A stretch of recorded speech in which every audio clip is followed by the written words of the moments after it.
solidarité et biosourcés. Et nous allons commencer par un retour d'expérience, l'ADN d'Energy Meeting pour reprendre les propos de Philippe. Donc j'ai le plaisir d'accueillir sur scène Julien Parc, responsable de l'activité études prospectives chez Pouget Consultants. Bonjour monsieur. Et Vincent Perronneau, oui on peut les applaudir, merci.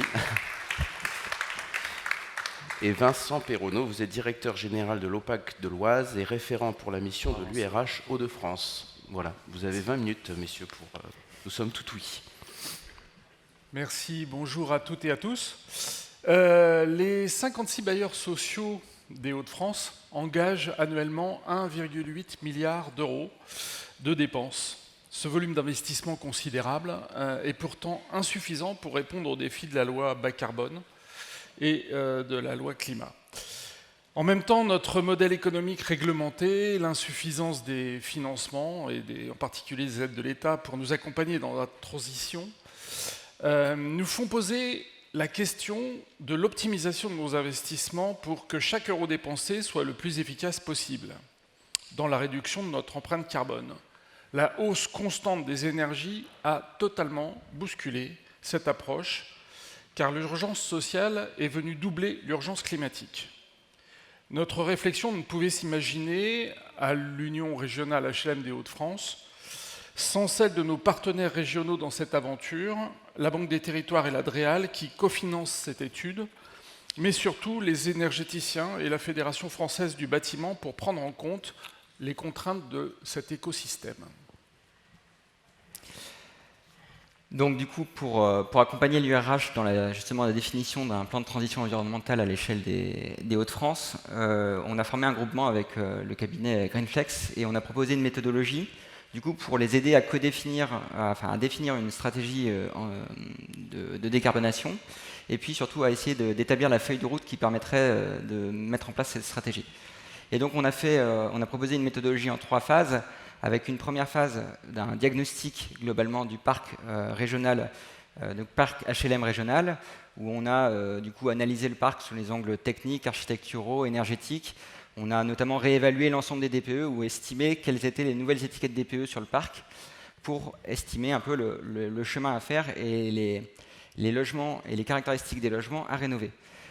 On a également fait dans cette phase des entretiens avec l'ensemble des bailleurs des Hauts-de-France pour déterminer quels étaient leurs enjeux en termes leurs difficultés et leurs enjeux vis-à-vis de la stratégie de décarbonation. Une fois qu'on a fait cette phase de diagnostic, la deuxième étape a été finalement de scénariser et de proposer aux bailleurs, donc aux 56 bailleurs, différentes trajectoires de décarbonation sur lesquelles ils ont choisi de se positionner. Et notamment, on a essayé de les accompagner à concrétiser qu'est-ce que voulait dire d'atteindre les différents objectifs de la SNBC en termes de nombre de logements à réhabiliter, caractéristiques des logements à réhabiliter, les types de réhabilitation, changement d'énergie, les factures des locataires après rénovation, etc. Et enfin, en troisième étape, donc là, les bailleurs se sont réunis et se sont positionnés finalement sur une trajectoire partagée, c'est-à-dire que les 56 bailleurs ont convenu que collectivement, c'était sur cette trajectoire qu'ils souhaitaient s'engager. Et la dernière partie, ça a été du coup la co-construction d'une feuille de route. Il a fallu partager cette trajectoire avec les différentes parties prenantes, donc M. Perronneau vient de les citer, et également se définir une liste d'actions, de tâches qui peuvent permettre de contribuer à la mise en œuvre de cette stratégie.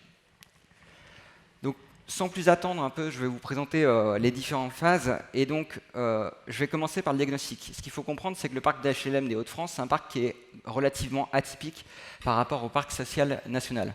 Et atypique selon 3 caractéristiques. Le premier, c'est que c'est un parc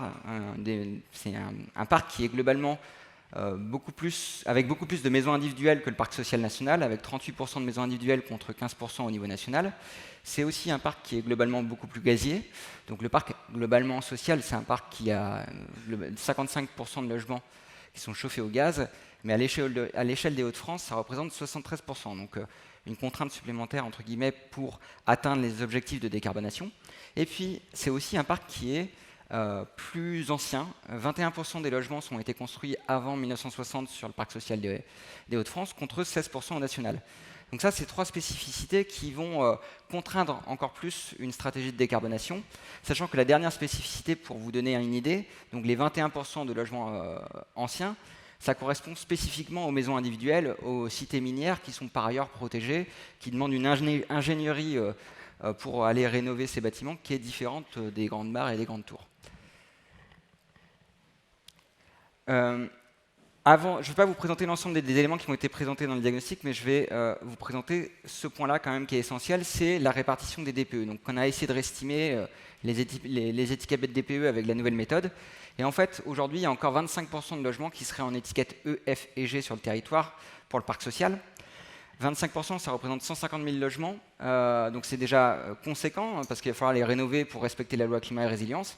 Mais par ailleurs, il y a aussi 230 000 logements qui sont en étiquette D. Et alors, il ne faut pas croire que les bailleurs ils s'arrêtent juste à vouloir respecter la loi climat et résilience. Il y a un enjeu très fort aussi à continuer à rénover des logements qui sont en étiquette D, voire en étiquette C, pour des raisons de gestion patrimoniale, de maintien des factures des locataires à des niveaux acceptables, etc.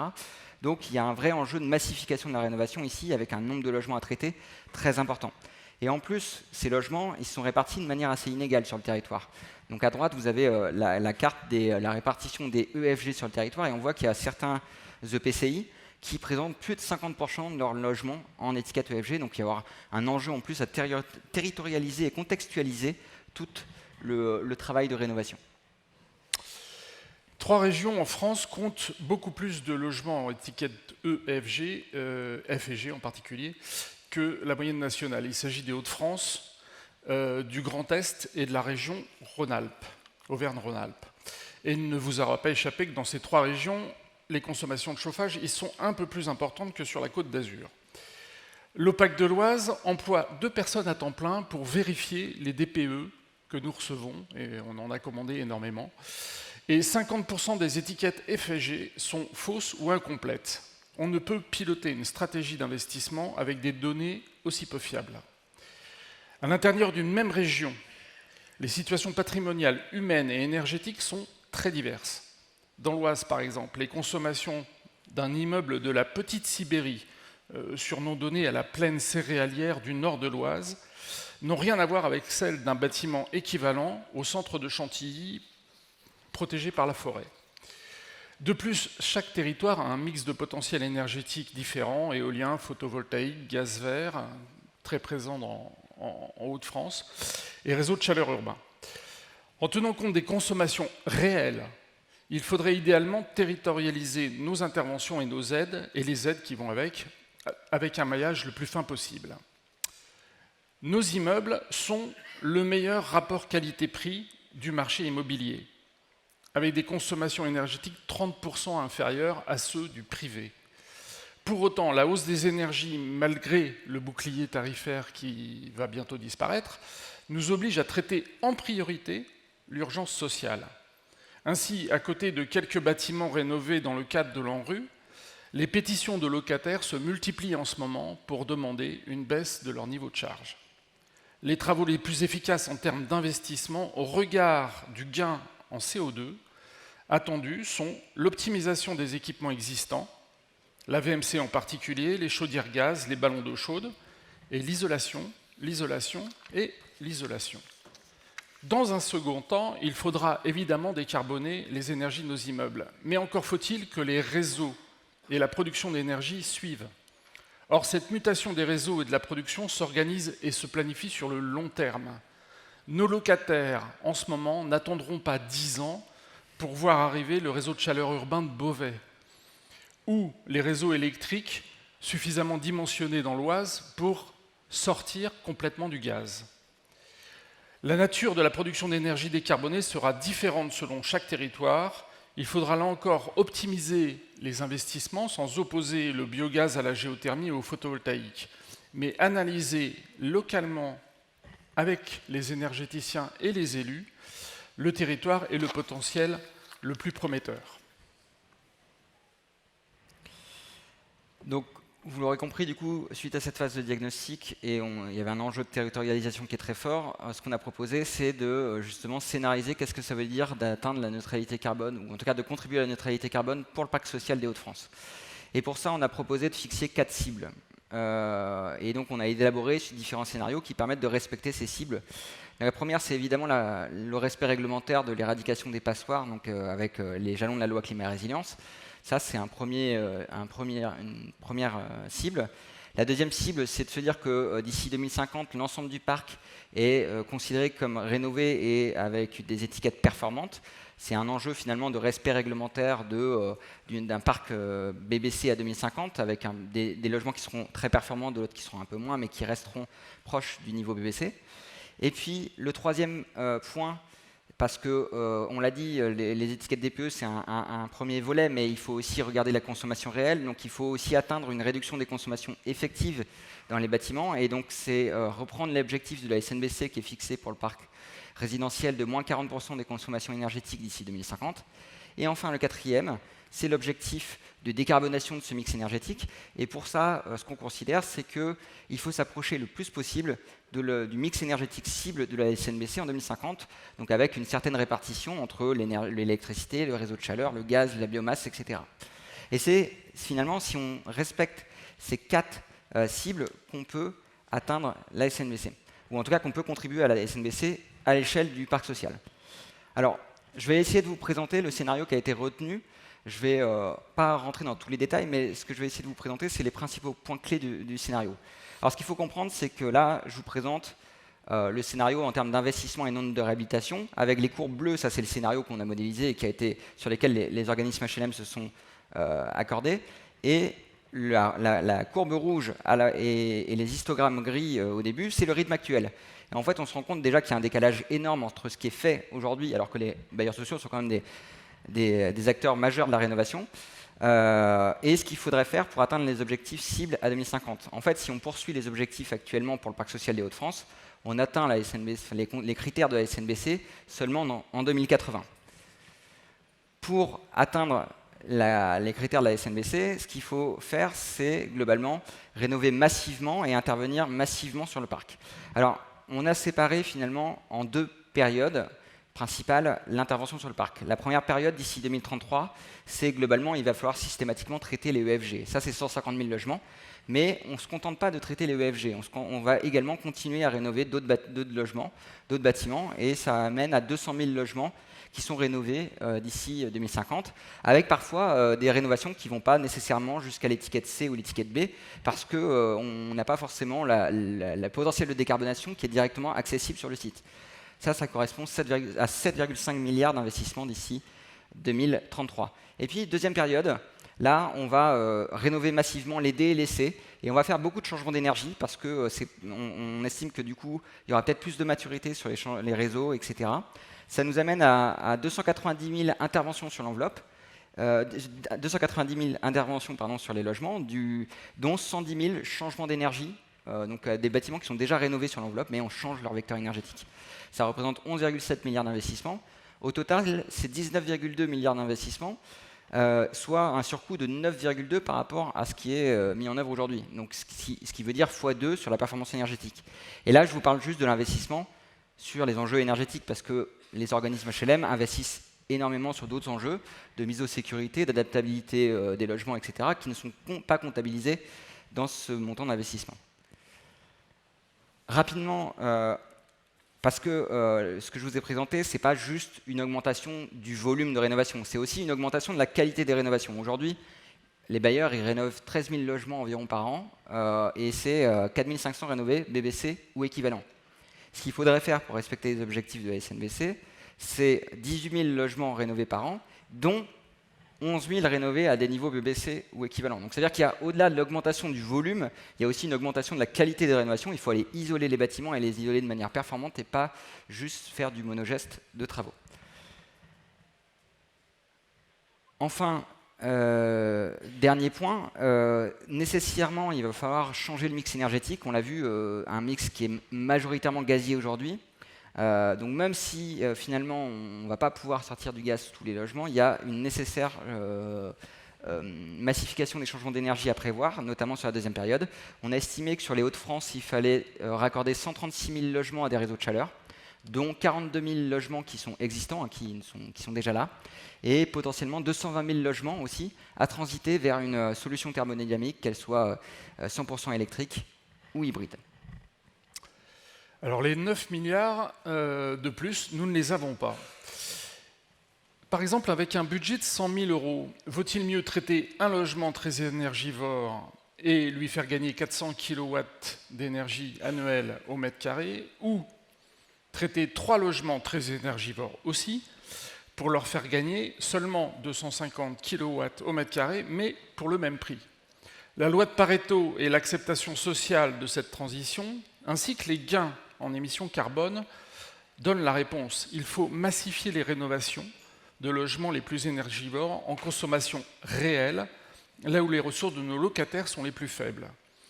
Quitte à ne pas être trop exemplaire ou trop ambitieux, dans un premier temps pour pouvoir traiter le plus grand nombre. À Beauvais, dans un bâtiment rénové il y a 5 ans, DPEC, 40 locataires sur 120 ont eu une hausse de charge de 80%. Pourquoi ? D'abord parce que le diagnostiqueur DPE et nous-mêmes, on était passés à côté du problème de la pose en rénovation des fenêtres PVC double vitrage il y a 15 ans. Le châssis bois est pourri. Alors c'est étiquette C et pour autant 1 800 € de charge de chauffage annuelle. Donc ça veut bien dire que l'étiquette ne veut rien dire. Certains châssis sont totalement pourris et il faudra, que nous intervenions massivement sur toutes ces réhabilitations qui ont été faites en pose en rénovation sur notre patrimoine il y a une vingtaine d'années. De plus, en individualisant les frais de chauffage et les phénomènes de pauvreté qui sont apparus au moment des hausses des énergies, on conduit certains de nos locataires à ne plus se chauffer. Donc j'ai 30 locataires qui ne se chauffent plus sur ce bâtiment, aggravant par là même les factures de leurs voisins qui continuent à vouloir se chauffer à 20 degrés. Enfin, la gérontocroissance, près de 30% de nos locataires ont plus de 60 ans, pose aussi ses propres défis. Ils occupent fréquemment de grands appartements et ils se chauffent toute la journée. Nos réponses à leur consommation doivent être spécifiques. Donc vous aurez compris, dans toute la logique qui a été proposée et sur laquelle se sont accordés les organismes HLM, il y avait un enjeu de maintenir les charges des locataires à un niveau acceptable sur l'ensemble du parc. Et alors ça, c'est en fait, on a montré que globalement, en plus, c'est-à-dire que l'ensemble des rénovations et la massification des rénovations est de toute façon nécessaire pour contenir l'augmentation des charges de l'énergie. Donc là, je vous présente juste 2 graphiques. À gauche, un scénario tendanciel où on continue au rythme actuel à rénover et on a une augmentation des coûts de l'énergie à 3% à euro constant. Et à droite, ça c'est le scénario retenu où on fait toute la massification de la rénovation, on fait les changements d'énergie, etc. Et en fait, on se rend compte que juste la massification de la rénovation, elle ne sert qu'à contenir l'augmentation des charges, des coûts de l'énergie, et elle est absolument finalement nécessaire pour conserver un niveau de vie correct pour les locataires. Pour répondre à tous ces défis, les bailleurs sociaux devront impérativement demain devenir producteurs d'énergie. Car c'est le meilleur moyen de désensibiliser le coût de l'énergie de nos locataires des fluctuations internationales du marché.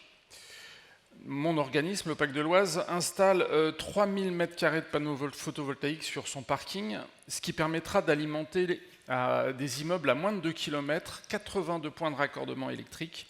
L'électricité ainsi produite en autoconsommation collective servira pour alimenter les parties communes de ces bâtiments et sera facturée moins cher que le prix du marché pour alléger les charges de nos locataires. Investissement gagnant-gagnant. Donc, on vous a présenté rapidement cette scénarisation. Ce qu'il faut comprendre, c'est qu'on ne s'est pas évidemment arrêté à juste une scénarisation. On a essayé de trouver des moyens pour optimiser et espérer pouvoir la mettre en œuvre.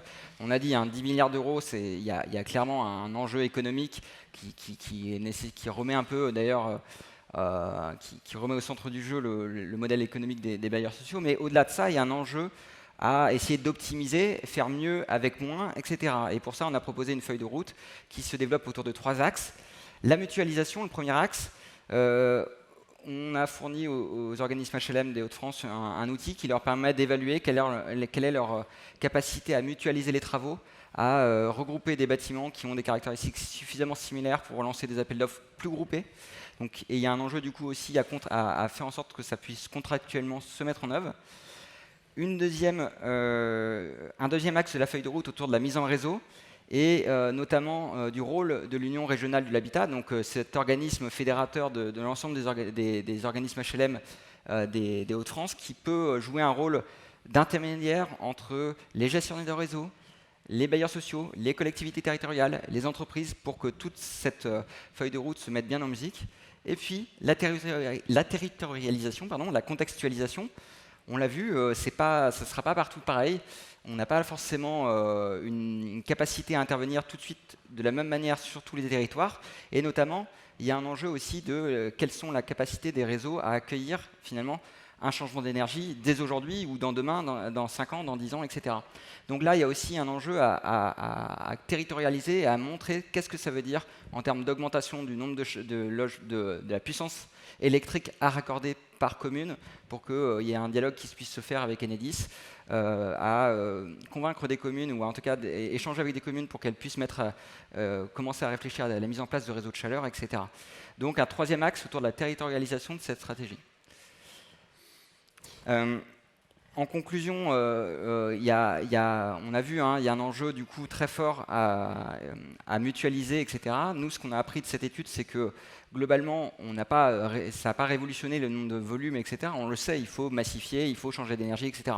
Ce que ça a permis, c'est quand même de mettre des chiffres sur des trajectoires, c'est-à-dire combien ça coûterait et qu'est-ce que ça veut dire de respecter finalement la SNBC, ou en tout cas d'y contribuer, et surtout de mettre en mouvement des organismes HLM sur une région, l'échelle régionale étant à mon avis une bonne échelle pour lancer cette dynamique justement de mutualisation, de mise en réseau et de territorialisation. En conclusion, les bailleurs sociaux entretiennent et optimisent leur parc depuis des décennies déjà. Nous sommes génétiquement construits pour travailler sur le temps long. Encore faut-il qu'on nous le permette. Il nous faut avant tout un environnement réglementaire pragmatique basé sur les consommations réelles, j'insiste là-dessus, pour répondre aux besoins immédiats de nos locataires et à la crise sociale qui en découle.